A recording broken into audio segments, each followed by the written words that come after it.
Factors that affect transpiration. First, starting with external factors. And in external factors, first is intensity of sunlight.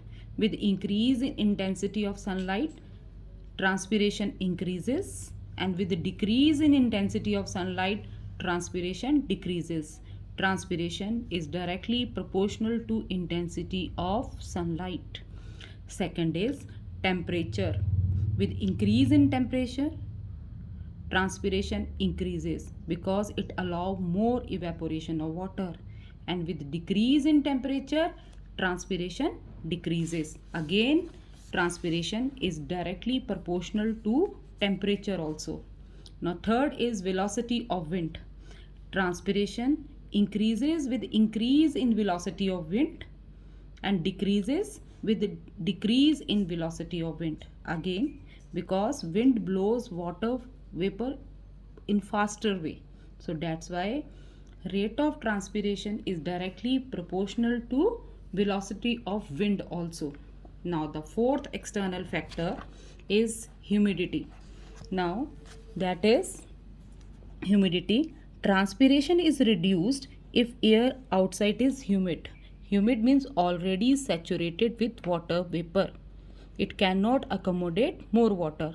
So if the air is already humid, rate of transpiration will decrease and it will increase with less humidity.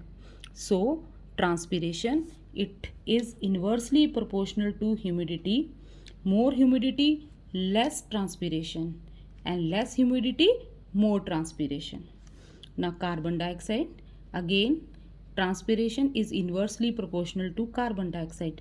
Increase in carbon dioxide level in outside air causes stomatal closure, means when there is more than 0.03% of carbon dioxide in the air, it results in closing of stomata, and with that transpiration also decreases. So with increase in carbon dioxide concentration, transpiration decrease, and with the decrease in carbon dioxide concentration, transpiration increases. Now last is atmospheric pressure. Rate of transpiration increases with the decrease in atmospheric pressure. That's why it always rains frequently in hilly areas, because there atmospheric pressure is less, transpiration is more, and only the water vapor expelled out by that transpiration condenses to form cloud, and it comes back in the form of rain. So with the decrease in atmospheric pressure, transpiration increases. Again, they are inversely proportional. Now talking about internal factor, water content of the leaf.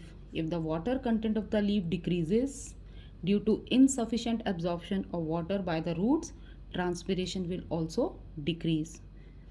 Reduction in transpiration is indirectly due to closure of stomata. That is the natural mechanism. So these are the factors. Now next are adaptation in plants to reduce excessive transpiration. Many plants, especially those who are growing in xerophytic condition, dry climate, they have adapted themselves to reduce transpiration. Now what are those adaptations?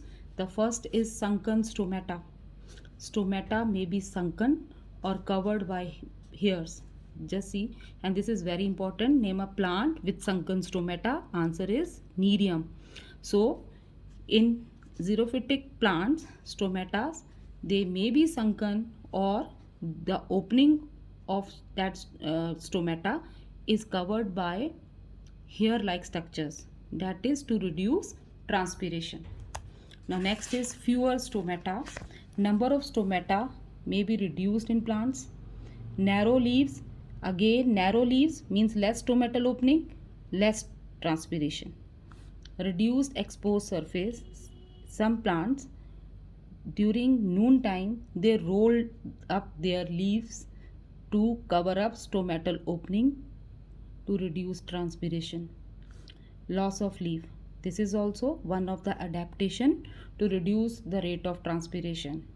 In some cases, leaf may be dropped or may be absent to reduce transpiration, as in the case of cactus.